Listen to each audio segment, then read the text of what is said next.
Support for this podcast and the following message come from the UPS Store, who knows small business owners don't get to take days off.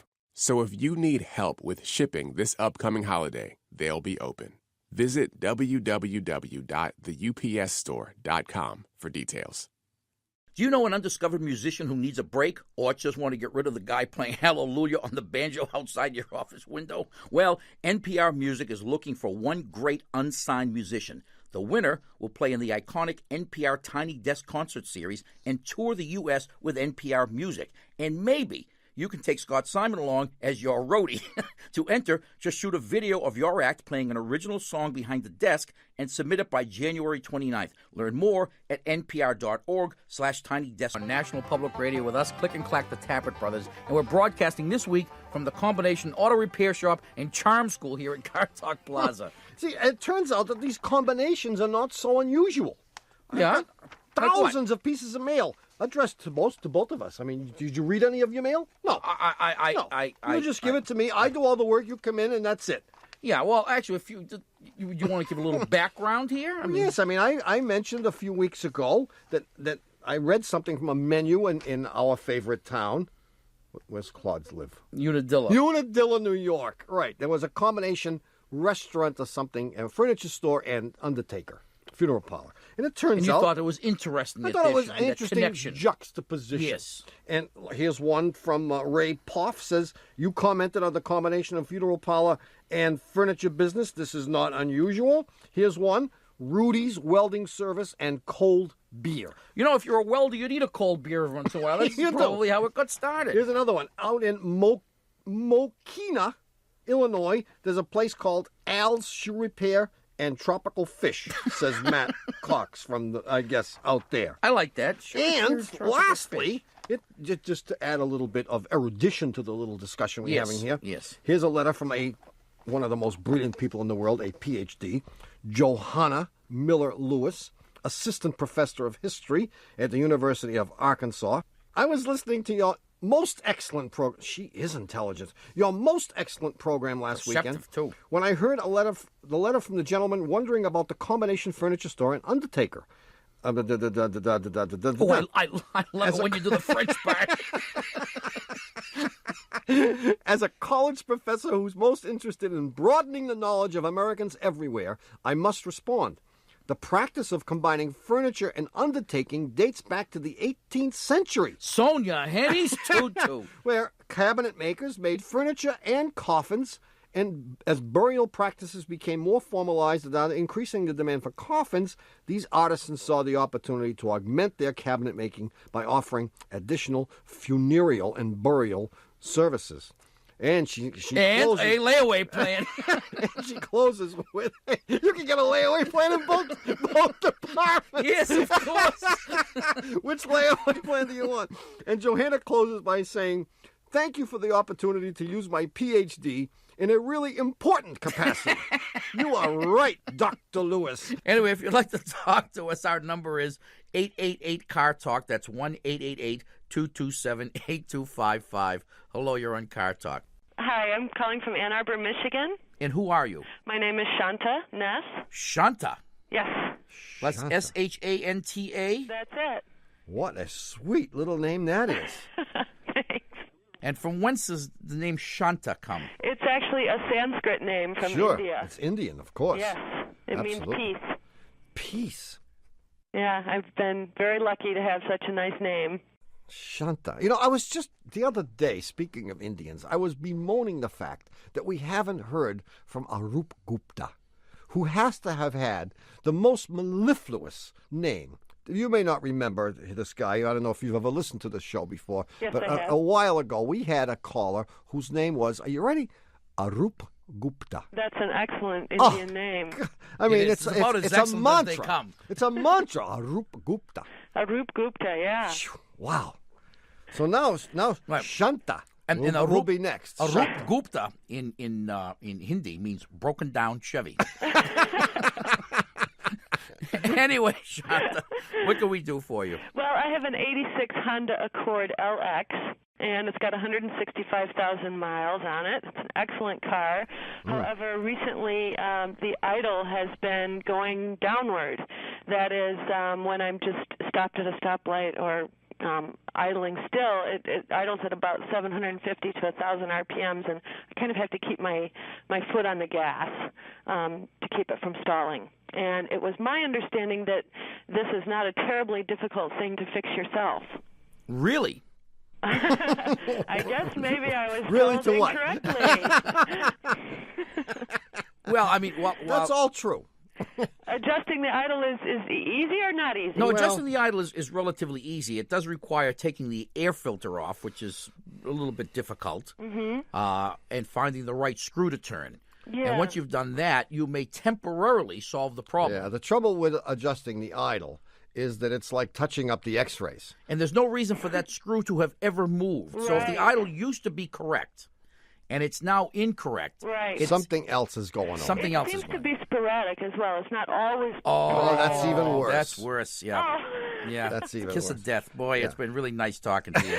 I guess I'll go get a whole new car. It's the trouble to see now. If it's sporadic and you increase the idle speed, then sometimes it's going to be It'll be idling too high. fast. Right. And the real question is, why is it doing this? And if you had said that it's consistent, I might have said, That well, would- the timing could be off, and that could be a result of someone that timed it incorrectly, or a stretched timing belt could cause that same problem. But if it's sporadic, it leads me to the carburetor. Okay. Don't go there. Yeah, As I they don't say, think I would dare don't go there. there. No, and this carburetor is the right age Yeah. to have a condition called low float level. Okay. Low float level is the result of a float that becomes saturated with gasoline, and as a result, it sinks too low and allows too much gasoline to enter from the float chamber into the body of the carburetor and causes minor flooding. Okay. And Minor that minor flooding can cause the thing to eventually stall out on you if the Okay. flooding becomes serious enough. Right. Which it's Would there be other symptoms of the flooding, like typical flooding symptoms, like gas smell? Yeah, gas smell. Oh, when it does flood, spark plugs that might be getting sooty and black, but that's you wouldn't notice that. Right. and when it does begin to flood badly, it will be difficult to restart. Okay. So I don't think I'd worry. I mean, you got 165,000 I know. miles on it, Yeah, and a new carburetor for this only cost about $800. But you can got get this. passed. You can get this one rebuilt. All right. I love your advice. great. See you, Shanta. Bye. Thank you. Bye-bye. Hi. 1-888-CAR TALK or 1-888-227-8255. Hello, you're on Car Talk. This is Dave Sheff from East Rutherford, New Jersey. Hi, Dave. Hi. What's up? East What's up is- Rutherford. What? Is it you said East Rutherford? Yeah. Is there a West Rutherford? No, I actually, didn't- East Rutherford lies just slightly south of Rutherford. Just- but Yeah, if the, just like in Boston. East Boston is Actually, slightly north. north of Boston. right. Well, that's Okay, good. I got it. East Rutherford. I suppose that narrows it down. All right, so what's up, David? Well, we're moving from New Jersey to San Francisco. Good move. Thank you. Yeah, I That think was so. good thinking. Back to- Some people are dumb enough to move out of San Francisco to places like the cold, frozen north that we live in. Well, I did that. But you That's got why I the have to go brains, back. at least, to go from the east to the west. Some people are real dumb. In any event, Well, I was real dumb. That's why I'm going back. that's why you're going back. And we'll be taking, Route 80 with a stop in Dubuque, Iowa, as a matter of fact. And we're going in the middle of the winter. Here's my question. Yeah. We're renting a 26-foot U-Haul truck. We have two choices. One choice is tow the car. The other choice is drive the car. Yeah. Who's going to drive the truck then? You going to tow the truck? Well, we actually may have we'll tow the truck behind the car. No, we have a friend who said he would drive the truck. Well, there are two of you. There are two of us, my wife and I. Yeah, but they don't want to travel in separate vehicles. It wouldn't be any fun. They've got to chit-chat along the way. That's Exactly. right. Right. But You know, you don't we can- mind if your friend drives all by himself for 3,000 miles. The hell with him. Exactly. No, Dave will I ride know. with the buddy in the truck, and his wife will drive the Hyundai all the way across. What's the car anyway? The car is a 1988 Pontiac LeMans hatchback. Oh, gee. Oh, my. You see, everyone says that. Why is that car so maligned? It's a good car. No, it isn't. Come on. Yes. Come on. It's a piece of junk. It's a little tin can. And I don't know why you're wasting your time taking it to California. Because it's the only car he has. Where- It's his pride and joy, and he loves it. And you've shot the guy down. Well, I'm just giving you him a beast. Third, I'm giving him a third option. Dump the car and buy one that already has passed California emissions when you get there, unless you bought this one there. Actually, your wife called us earlier, Dave, and we told her to dump you and the car. She's flying out. She's flying out, and you can keep the truck and everything in it. Well, thanks for your help. Bye. Well, I don't think I would want to tow a vehicle across the country. Especially in the middle of the winter. I wouldn't Especially either, but in I the tow a middle. LeMans. Right. You That tow was my other LeMans. question. I mean, now it's in really good shape. Between oil changes, it never needs a drop of oil. Mm-hmm. Runs beautifully. It's a great little car. How much wear and tear can I expect driving?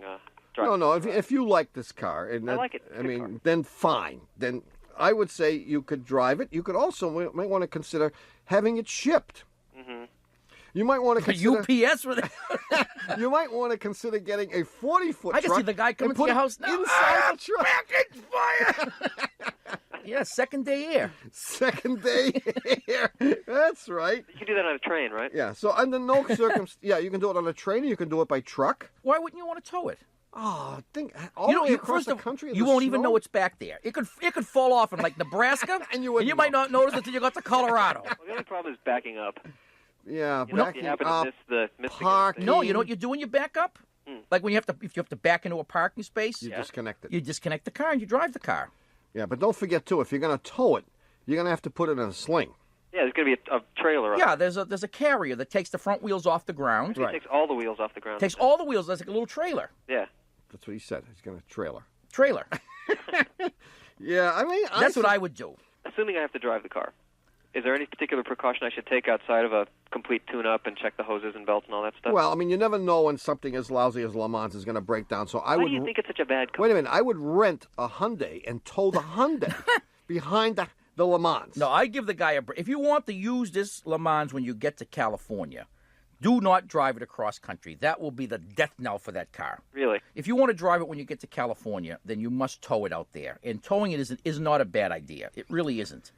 There'll be few instances where you have to back up, and when you back up, you just run over what's behind you. Don't worry about it. It's not just a matter of backing up, though. It's just parking the thing. You're not going to... What, you're going to drive non-stop across the entire country? You have to stop. You never know when you're going to want to have lunch or something. You have to stop, and it's a pain. You know when you pull into those rest areas, or not rest areas, the restaurants along the highway. Yeah. There's a sign that says autos this way, Yeah. and trucks that way. Yeah. Instead of going one way, you're going to go the other. You're going to go with the big trucks. You're going to rub elbows. with them guys who drive those big tractor trailers. That's right. So- And you get a little discount at the hotels. My recommendation is get a good radio so you can listen to country music all the way across the country. Yeah. And drive this thing like the guys that drive the big rigs. Put the whatever this thing LeMans is on the back. Put on your 10-gallon hat and go for it. I would agree with that if you weren't planning to get off the highway. If you're really planning to just go all the way across without really stopping to see wonderful places like You're not Dubuque, going to Iowa. stop and see anything. You're just going to drive, right? An opportunity to see the entire country, and you're It'll going to be- just see There'll Highway be- 80 there'll be all the nothing way to see. across. The whole country's going to be blanketed in snow on the return trip. It's up to you, Dave. If When you des- move back, If you decide to stay on the highways, then I don't disagree. But if you decide you want to stop in all the little towns, I'd say spend the $500 and ship this piece of junk across the country. Oh, I'm sorry. Okay. have a good trip, Dave. Have a Thanks a lot, good trip, and thanks for being so smart and moving to San Francisco. My pleasure. Bye-bye. Bye-bye. 1-888-CAR TALK or 1-888-227-8255. Hello, you're on Car Talk. Hi, this is Monica from Minneapolis, Minnesota. Hi, Monica from Minneapolis. Hi. What's shaking? Well, I don't have a problem, but have an observation that has led me to inquire. What? Last week, it was pretty cold up here, really cold, like the coldest it's been so far. And everybody's cars were billowing lots and lots of exhaust when it gets that cold. Sure. Right. So I was sitting on the entrance ramp to the freeway in the morning with a whole bunch of other cars, and there was this minivan sitting right up in front of me to the left, and it was billowing exhaust. And every once in a while, like every 30 seconds, little smoke rings would spurt out of its exhaust pipe. Cool. And at first, I didn't quite believe what I saw, and I'm like, "What is that?" And I watched it again, and 6 or 8 smoke rings, pretty big smoke rings, would come popping out of the exhaust. I've never seen that. I've never seen it either, and I was wondering, how can this happen? Is this an automotive miracle that this car was spurting out smoke rings? Because when I was No, this is a subliminal ad by R.J. Reynolds Tobacco. Wow, that's cool. When you're taught to blow smoke rings, Yeah. I thought you have to move your throat or your cheeks or your tongue. And Sure, it's not easy to do that. Right. What you need in order for your car to blow smoke rings is some kind of a shock wave in the system. Ah. So instead of having a constant or relatively constant flow of exhaust coming out the tailpipe, You got to have a puff. you need to have something that interrupts it for a second, like an engine miss. Oh. Okay, so if one of the spark plugs doesn't fire once in a while, you'll get a miss, which will stop the steady flow, and then when it does fire, you'll get a buildup of pressure, Good. That's and it'll be very just like good. the guy in Times Square on the billboard. Remember that Yeah. billboard that was there forever and ever? Isn't it there anymore? The guy smoking a Camel cigarette Must be still there. blow smoke rings. No, I think they took it down in 1950. But I'm not sure. Anyway, I think that would explain it. But who knows? That would explain it. And it's not smoke, by the way, Monica. It's actually water vapor. Right. Yeah, and other known carcinogens. Right. And unknown. Known and unknown. No, I like that. I like that. Boop, boop, boop. I'm going to try it. Okay. Wait a minute. My car would do it all the time. I'm It's sure- missing constantly. Sure it does. It's just got to be cold enough so that you can see it. That maybe that's why we don't see it all the time, because it's got to be 20 below. Well, when it's 20 below, your car puts out the greatest amount of visible smoke because the steam that's being created in the cylinders is getting condensed back into water, eventually water, but in the process, water vapor. Uh-huh. So that's what you're seeing coming out the tailpipe is that water vapor. And because the engines aren't completely warmed up, and hence their exhaust systems aren't completely warmed up, you're more likely to see it, I think, because engines will miss during the warm-up period. Great. Well, cool. You answered my question. Gee, thanks for calling, Monica. First You're one welcome. today. You're welcome. See ya. Bye. Bye-bye. Bye. Okay, Tommy, look, it's time for your weekly puzzler hint. All right, hint away. All right, listen closely. Yeah. Like most Americans, our staff holds near and dear to them certain inalienable rights, the most important of which is undoubtedly the right of free blank. You mean you're talking about Bugsy, like free lunch? You got it, baby. The puzzler was about a lunch counter and a digital watch, and I'll be back with the answer in just... The staff electrician quintuples the voltage in our seat warmers whenever he hears us say it. This is NPR. Support for the Car Talk podcast comes from Simply Safe, an award-winning home security company. Their system uses an arsenal of wireless sensors and has 24/7 professional monitoring. Plus, you pay by month and never get tricked into a long-term contract. Simply Safe has no installation costs and no hidden fees, so you can protect your home and family the smart way. Right now, listeners of this podcast can get $200 off the Simply Safe Defender package, only if you go to simplysafenpr.com. Hi, we're back. You're listening to Car Talk with us, Click and Clack, the Tappet Brothers, and we're here to talk about cars, car repair, and the answer to last week's puzzler. And this came from a fellow named Melvin Anderson, and I'm going to read it just the way he sent it in. And he refers to himself in the third person. Melvin had been briefing the boss at a staff meeting since he'd arrived at the office. Too busy, in fact, for even a cup of coffee. Worse, he'd skipped breakfast that morning because he got up late and got dressed in a hurry and sped off to the office in his 65 Mustang convertible. Naturally, the top was up because it's January. It's cold. Gloves, the whole bit. Yeah. Anyway, he'd been feeling pangs of hunger all morning, and when he finally finished his busy meeting, he glanced at his brand-new digital watch, which he just gotten for Christmas, and he says, "Yikes! No wonder I'm hungry," says Melvin. "It's 12:01, lunchtime." Whoopee! So Melvin hurriedly dons his coat, hat, and gloves and races out the rear entrance of the building. He heads for the diner across the street, and he darts between traffic lanes, parked cars, and he falls into the doorway of the lunch counter there, and the door's locked. What? He says, "You gotta be kidding." That's what he really said? What did he really say? Go on, tell there's us. a sign Tell us that's- what he really said. And there's a sign that says, "Closed, open at 11 a.m. Huh? Oh, somebody's sick, maybe. He rechecked his watch, which was working fine. It was brand new. He just gotten it for Christmas, and discovered why the lunch counter was closed. What did he discover? And Tommy knows. Yeah, I got it right there. He put his watch on upside down. So when it read 12:01 and he dashed out of the building, it was really 10:21. Cool. Pretty good. You dope, Melvin. Well, anyway, do we have a winner? Yeah. The winner is Margaret Lowe from Minot, North Dakota. And for having her answer selected at random from among the thousands of correct answers that we may have gotten this week, our pal Margaret Lowe Isn't it from Minot. Mino? No, it's Minot. Well, I know they pronounce it Minot, but isn't it Mino? They pronounce it Minot. Mino. And that's how I pronounce. Well, a lot of French people live in North Dakota. Yeah. So it could be Mino. Those fur trappers, they're still up there, But right? maybe the North Dakotans don't like French, and they're just trying to get them ticked off, and they pronounce it Minot. I love it. And if they do that, they're going, nah, nah, nah, nah, nah. That's how we're going to pronounce it, and the hell with you. But anyway, Margaret Lowe from Minot, North Dakota is going to get a $25 gift certificate to the Car Talk Shameless Commerce Division, where Robert Siegel will personally wrap and ship your T-shirt for you if you ask really nicely, Fat Chance. Anyway, we will have a brand new puzzler from the wonderful world of home economics. Oh. Yes. What the heck does that mean? I don't know. So stay tuned. In the meantime, if you have a question about your car or anything else, give us a call. The number is 888-CAR-TALK. That's 888-228-255. Hello, you're on Car Talk. This is Asta from Greenfield, New Hampshire. Who? Asta. Rhymes with pasta. Asta. Asta. Yeah. Greenfield, what state? New Hampshire. New Hampshire.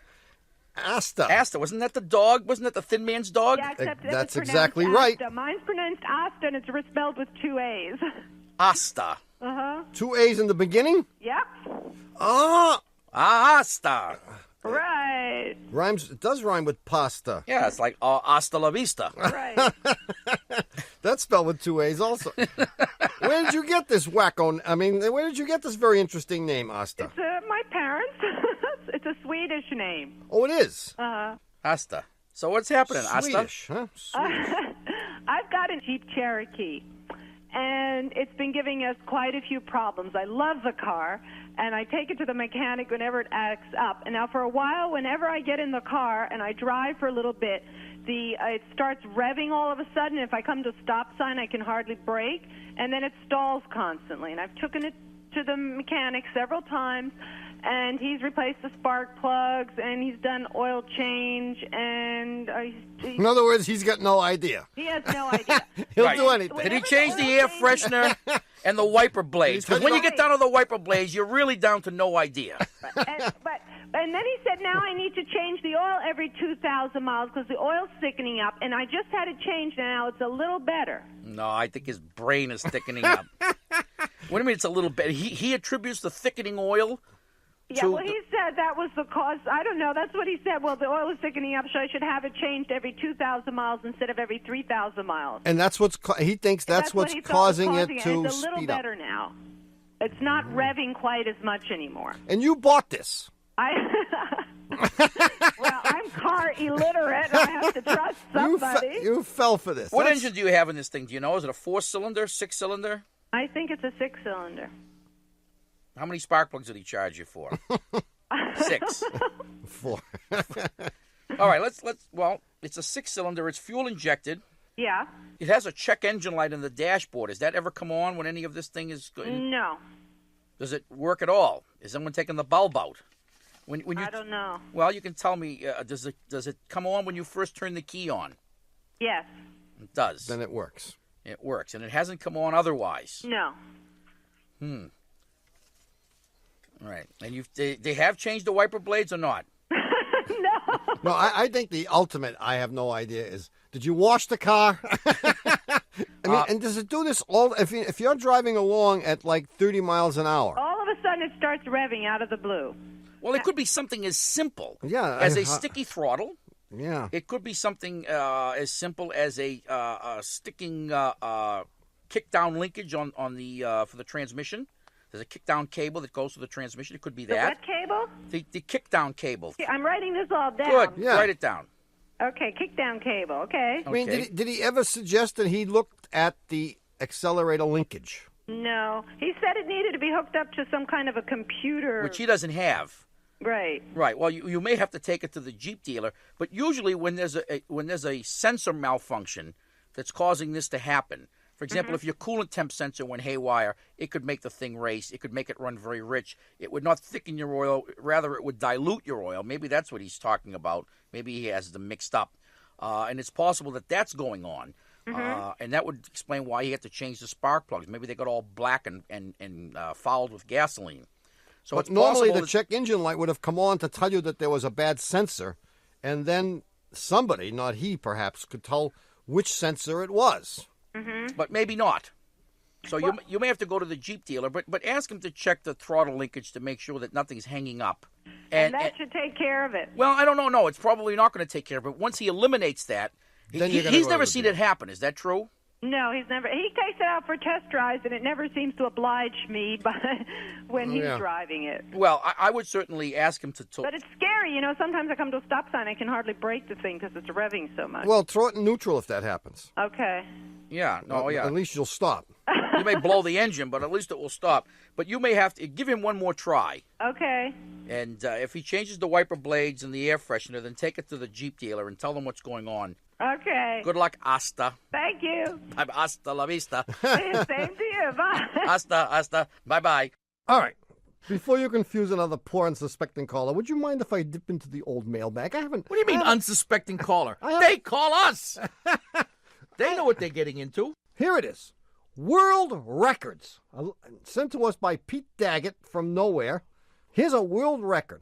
The smallest curbside space successfully reversed into, this is British, reversed into, was one of 19.36 meters. 19.36 meters. That's 57 feet.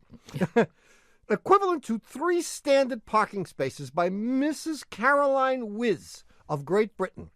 Driving an unmodified Vauxhall Nova Swing, she started the maneuver at 11:15 a.m.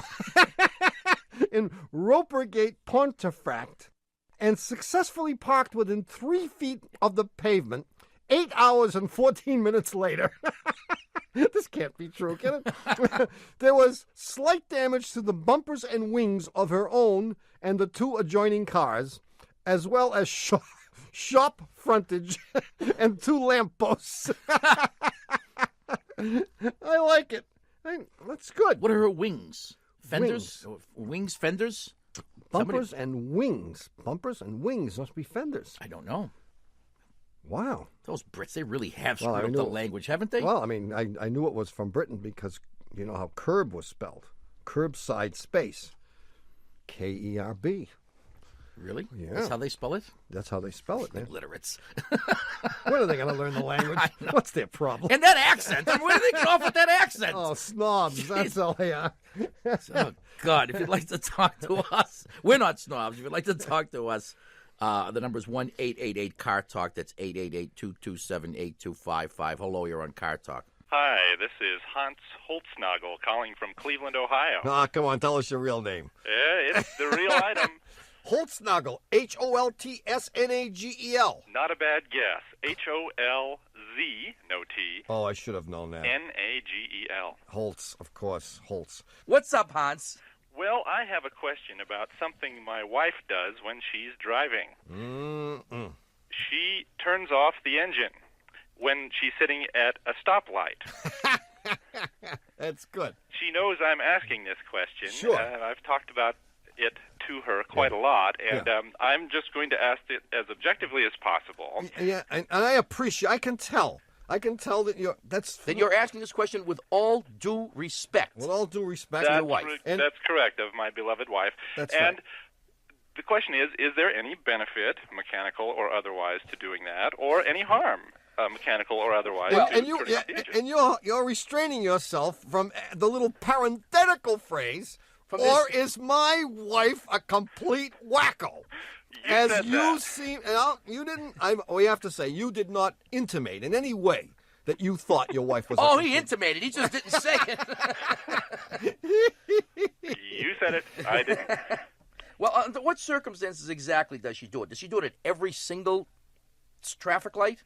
No, not every single traffic light, to her credit. In fact...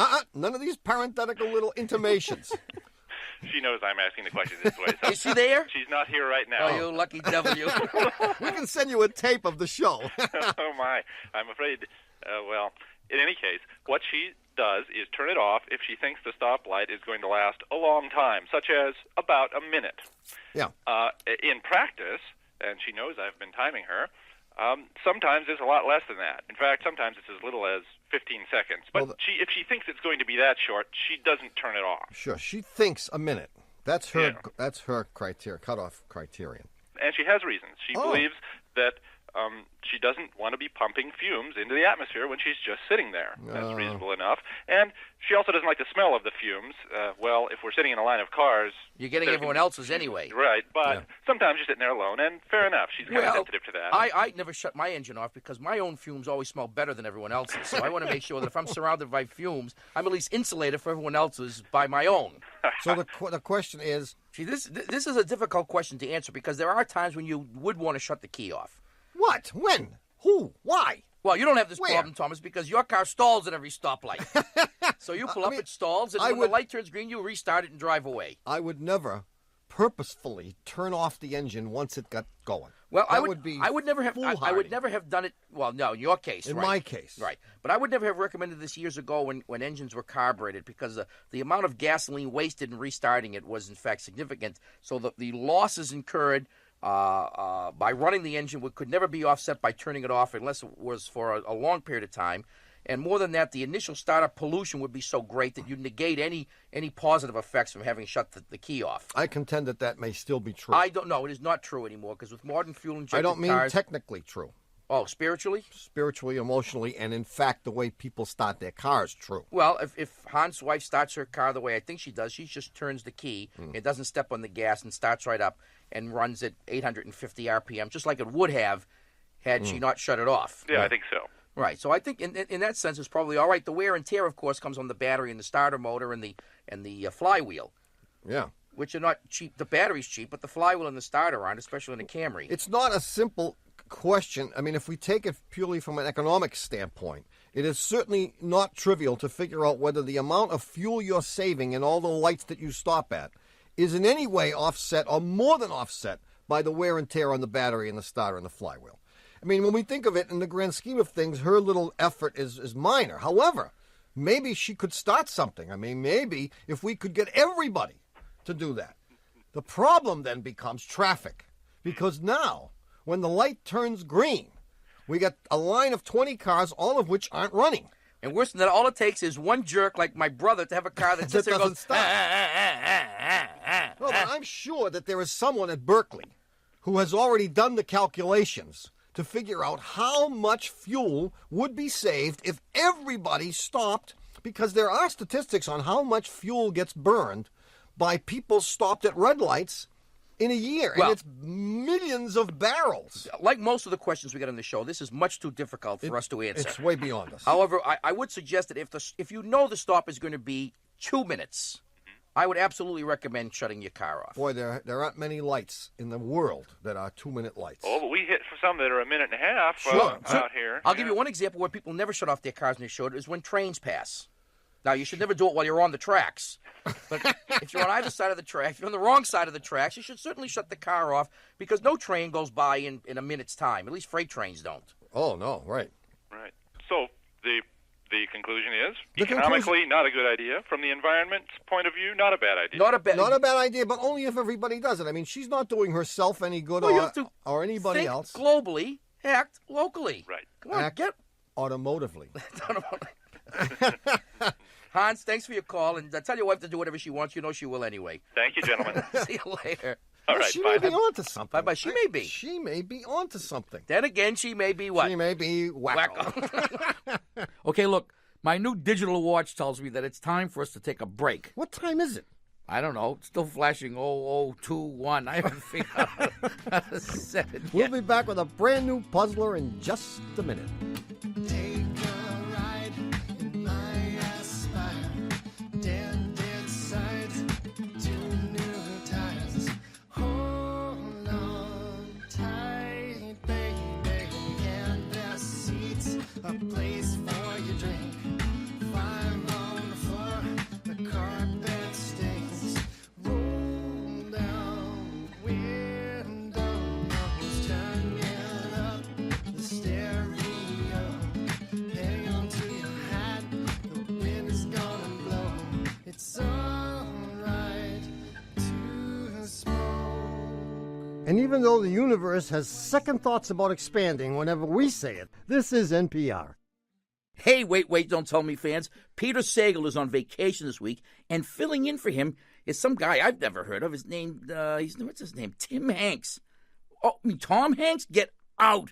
Tom Hanks, Forrest Gump himself, is jeopardizing his once pristine reputation by hosting Wait this week. I gotta hear this. Tune in on the NPR One app or at npr.org/podcasts. Ha! We're back. You're listening to Car Talk with us, Click and Clack, the Tappert brothers, and we're here to discuss cars, car repair, and the new puzzler. And as promised, this is from the wonderful world of home economics. Yeah, what the heck is it? Tell me about it. Well, this came in. I don't know. This required significant obfuscation, declarification, and the like. But I'm sure you did your best. But the essence of it was sent in by someone named Jerry Galloway, and here it is. My friend had purchased a piece of slate to put into the floor in front of his fireplace. I think that piece is called the hearth, actually. Is it? I believe so. Anyway, the slate was 3/4 of an inch thick by something like 10 inches wide and 48 inches long and weighed in the order of 175 pounds. Now, he had cut a hole in the oak floor that was basically the same size as the piece of the slate. So he had to just plunk it right in. Plunk it right in there. And get his fingers out of the way as fast as possible. And the depth of the hole was exactly 3/4 of an inch, the same as the slate. And, of course, there was still the subfloor, underneath it. Of course. He'd removed just the oak flooring. You with me so far? I'm with you. When he put one end of the slate into the hole in the floor, he That's realized not gonna work. that he would have to drop the other end to get the slate into the hole. No. And he realized that if he dropped the brittle slate even a half an inch, it would break. And it wouldn't go in the hole anyway. It wouldn't go in the hole, because that only works if it has no third dimension. Exactly. But that's another issue for another day. Oh, okay. And there was so little clearance. I mean, it must have been like 1/100 of an inch or something that he couldn't even use that thin fishing line to lower the end of the slate.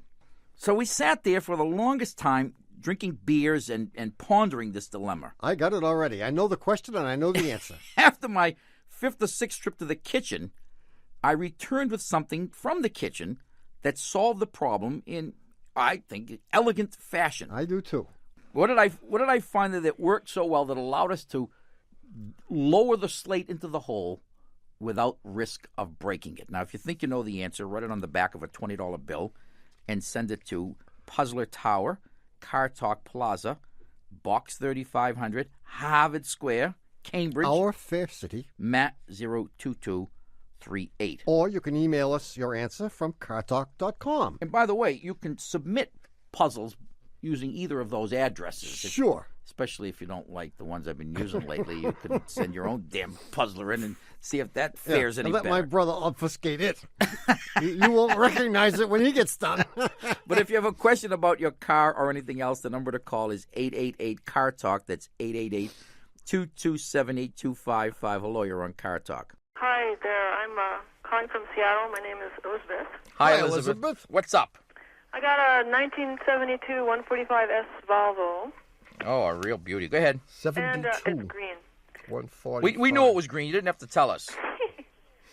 So go ahead. It does something very strange. Sometimes when I turn the windshield wipers on and off, it turns the radio off.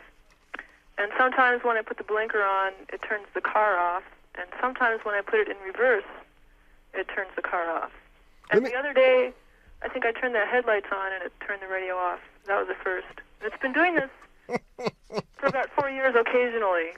Yeah. 4 occasional years. Yeah. Let me tell you something, Elizabeth. Today, for the first time in, I don't know, what year is it? Months, I decided to drive my 74 Chevy. He's been dying to tell this story. In fact, it's mating season for the raccoons that have been living in the back, and they vacated the back seat for a short spell, and they left him a notice in his mailbox. If you want to drive your Chevy, this is a small window of opportunity, so to speak. Actually, I have to read the ransom note I got for the raccoons. But this is apropos to your situation. I get in the car, hasn't run for months. And the reason I haven't driven it, to be perfectly frank, is that I can't get the top up. It's a convertible. But finally, I managed to get the top up, so now I could drive it. I turned the key and I started. Of course, it starts immediately. Great car. Lights come on the dashboard everywhere. Things flashing, buzzing. I step on the brake, the radio goes on. I take my foot off the brake, the radio goes off. I say, my God. Right, everything's just as it should be. What is going on here? So I back out of my driveway, and I drive up the street. I just want to get the cricks out of it. Well, I just want to exercise the vehicle. I want to give you one last opportunity to make this long story short, or have you abandoned that already? No. This is Elizabeth's question. Here I am driving, and the lights are everywhere. I mean, every disaster light that I have on the dashboard is telling me that there's a disaster. Yeah, but you kept driving because... So what do? Knowing full well the consequences, I say, damn the torpedoes, I just keep driving. I take a nice little drive, and I maybe go, how far? 4 or 5 miles?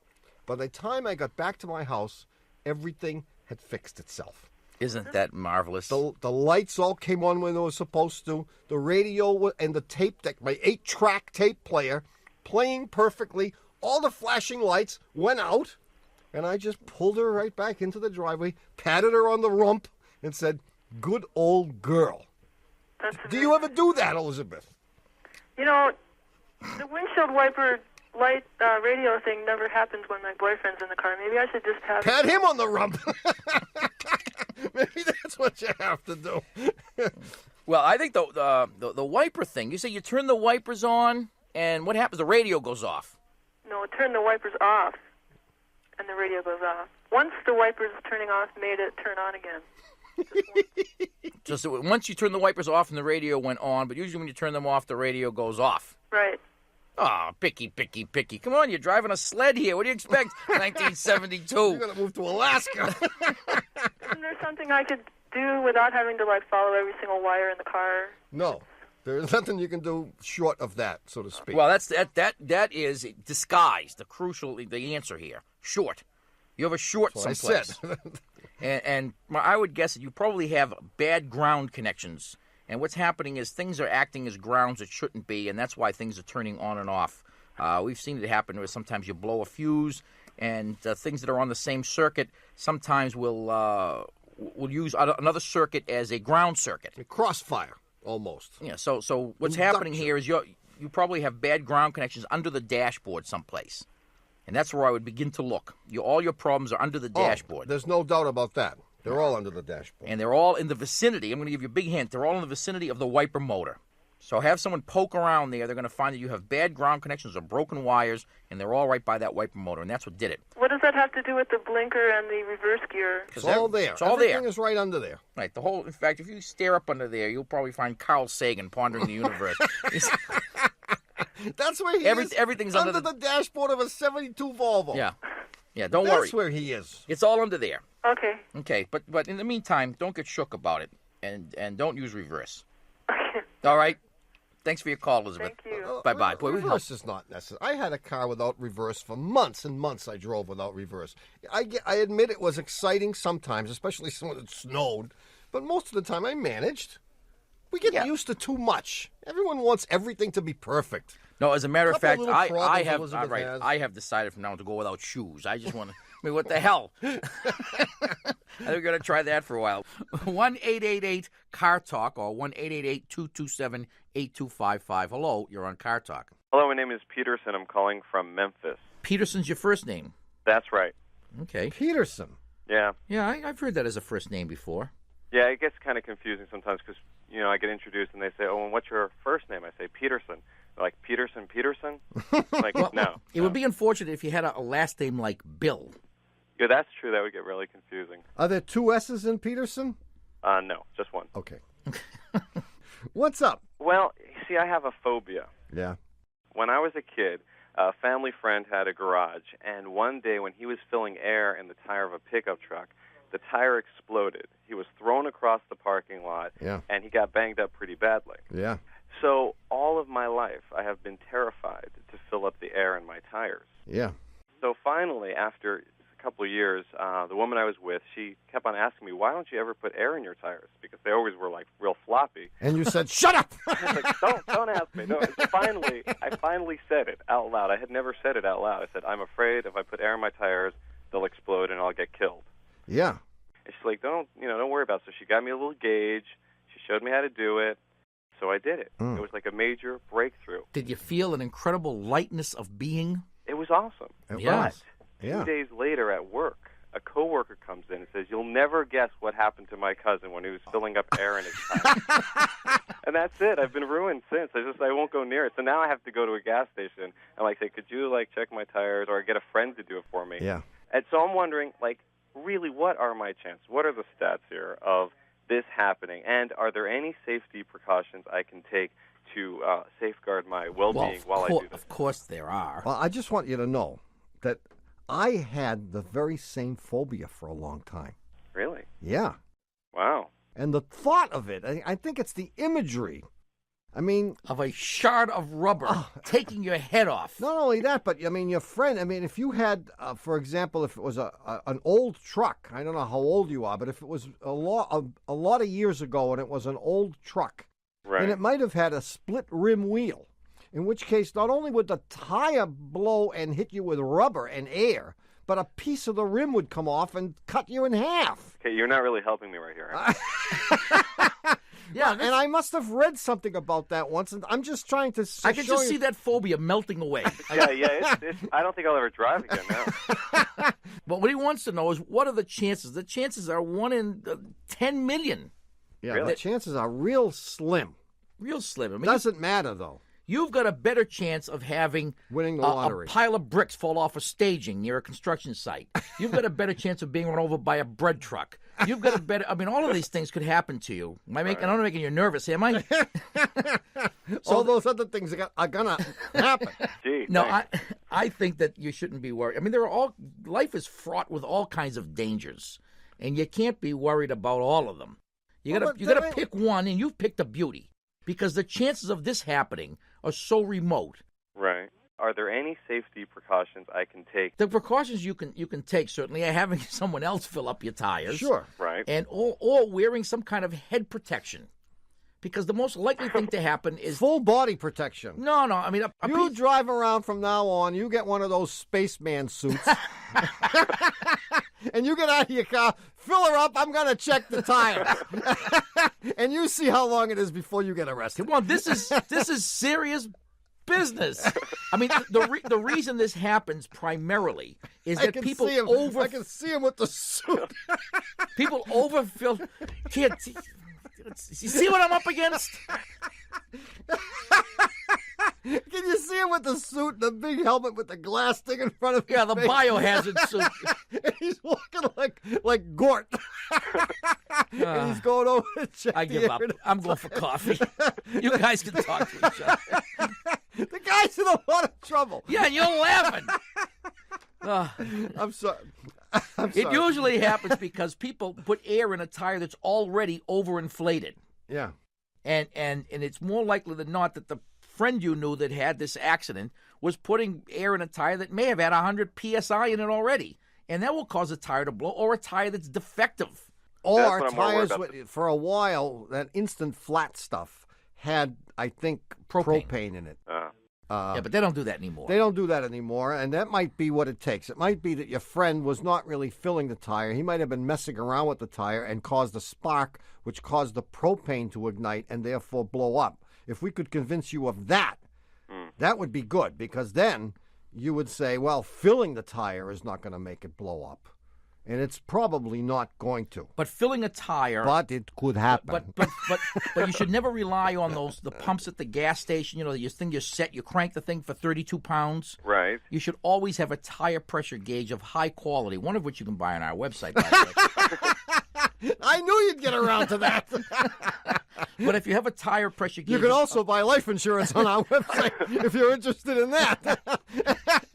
And the spacesuit. And we have the spacesuit, too. And a helmet. And the helmet. And the Bronco Nagurski official football helmet. But if you had a high-quality gauge and you checked your tire pressure before introducing any more air, you could get an idea of when your tire was close to being filled and you wouldn't overfill it.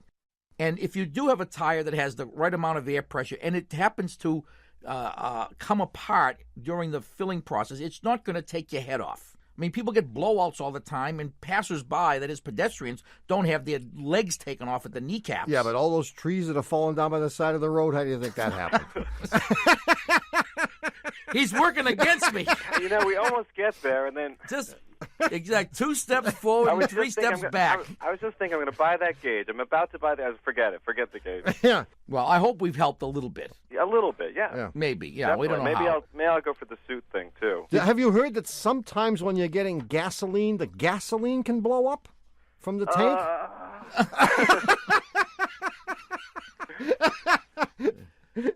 Hey, good luck, Peterson. Thanks a lot. Hey, thanks for calling. All right. Bye-bye. Bye. Poor guy. Well, of all the phobias they have, this ain't a bad one. This isn't bad, no. No, but he won't fill its tank anymore now either. He's not going to get gas. It means he's got about 200 miles before he has to worry about this. As soon as he uses up that tank of gas, he's done. He's done. Well, you've wasted another perfectly good hour listening to Car Talk. Our esteemed producer is Doug, the subway fugitive, not a slave to fashion, Bongo Boy Berman. Our associate producers are David, the Calves of Belleville Green, and Catherine Frau Blucher Fenolosa. Our web lackey is Doug, the Old Gray Mare, assisted by Connie Bridgeford. Our engineer is John Cartman Perotti. Our theme music is by David Dog Grisman. And our technical, spiritual, and manual advisor, just back from his New Year's resolution trip to the Camden Crackers, Carrot Juice, and Chamomile Calorie Counters Confab, is John Bugsy Waller. Our public opinion pollster is Paul Cheatham and Howe and WBUR in Boston. And even though Bondo, the human cannonball, curses the accurate placement of his catch net whenever he hears us say it, this is NPR.